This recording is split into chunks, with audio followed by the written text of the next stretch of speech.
Assalamualaikum warahmatullahi wabarakatuh. Bapak Ibu yang dirahmati oleh Allah Subhanahu wa taala. Yang pertama, marilah kita mengucapkan puji syukur kepada Allah Subhanahu wa taala karena atas segala nikmat yang sudah diberikan kepada kita. Dan salah satu di antaranya adalah nikmat kesempatan, sehingga dengan kesempatan tersebut kita masih dipertemukan di channel kami, yaitu di Cermin Anak Soleh. Mudah-mudahan tampilan kali ini menginspirasi akan ketingkatan iman dan takwa kita kepada Allah Subhanahu wa taala. Amin ya rabbal alamin. Salawat dan salam semoga tetap tercurah kepada Nabi besar kita Muhammad sallallahu alaihi wasallam yang senantiasa kita nantikan pertolongannya kelak yaumil qiyamah nanti. Amin ya rabbal alamin. Bapak Ibu hadirin yang dirahmati oleh Allah Subhanahu wa taala,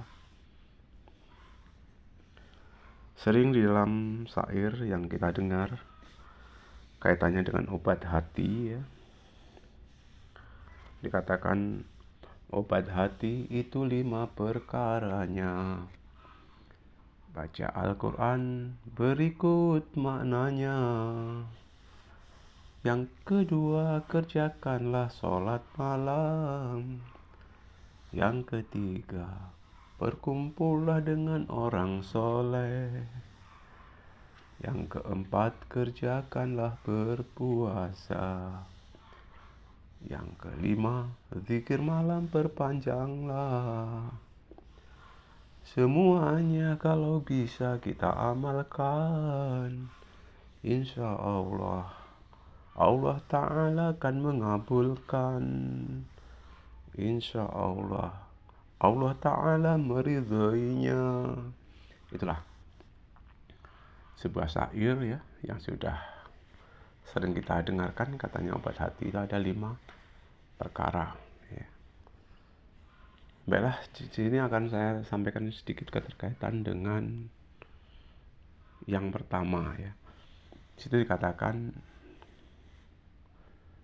baca Al-Quran, ya, baca Al-Quran. Ya, berikut mengetahui isi yang terkandung di dalam Al-Quran tersebut ataupun makna yang terkandung di dalam Al-Quran tersebut. Ya.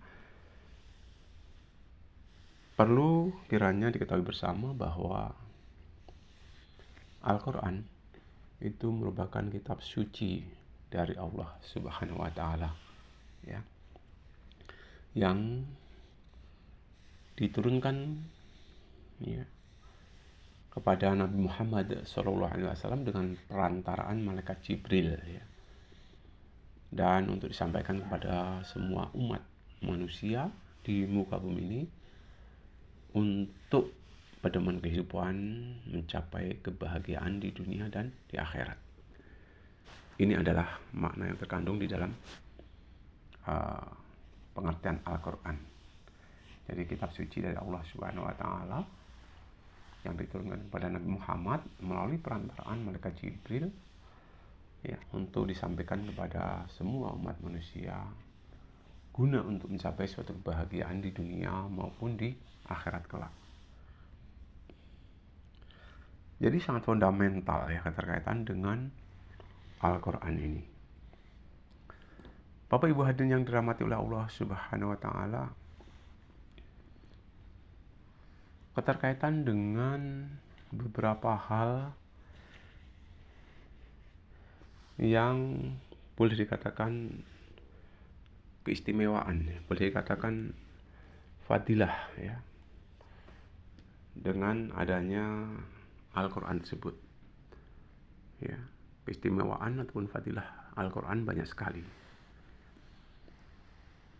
Ya, kiranya perlu diketahui bersama bahwasanya bahasa di dalam Al-Quran tersebut adalah fasih, ya. Bahasanya sangat fasih. Nggak ada suatu karangan manusia yang bahasanya itu, ya, sudut bahasanya itu lebih fasih ataupun lebih jelas, lebih enak kedengarannya daripada Al-Quran. Nggak ada. Jadi Al-Quran itu sangat fasih bahasanya. Di samping itu juga Al-Quran ini mudah untuk dihafal, ya, mudah untuk dipahami, mudah untuk dimengerti. Sehingga dari 30 juz, 114 surat, 6.666 ayat, itu ada yang hafid. Ada yang hafid dengan isi kandungan Al-Quran tersebut. Masya Allah, luar biasa. Ini tentunya orang-orang pilihan dari Allah Subhanahu wa Ta'ala yang mampu secara hafal ataupun hafid dengan adanya kitab suci Al-Quran tersebut, ya. Di samping itu juga Al-Quran ini insya Allah yang menurunkan dan Allah yang menjaganya, dan kemurniannya itu tetap dijaga oleh Allah Subhanahu wa Ta'ala. Kesucian Al-Quran tetap dijaga oleh Allah Subhanahu wa Ta'ala. Di samping itu juga Al-Quran bisa dijadikan sebagai obat penyejuk hati, ya, penenang jiwa, ya. Bila sering dibaca, kemudian dipahami makna yang terkandung di dalamnya, ya.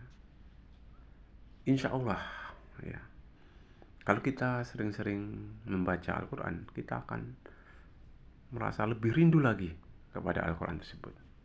Semakin banyak dibaca, ya, insya Allah kita cinta kepada Al-Quran semakin tinggi.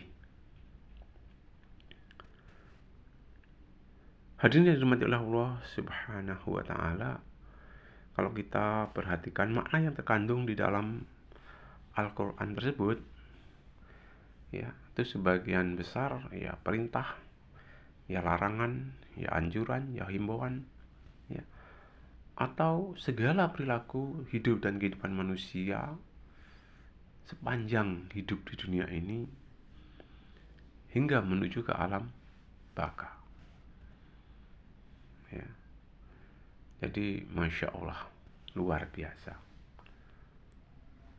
Untuk itu ya mari sama-sama, kalaupun toh Rasulullah SAW salah satu amalan harian beliau adalah beliau nggak lupa akan membaca Al-Quran, ya, apa salahnya kita mencontoh baginda Rasulullah SAW senantiasa membaca Al-Quran, ya. Syukur-syukur kita programkan, ya, dalam tempo 1 tahun itu bisa kita membaca khatam Al-Quran sampai 12 kali, ya.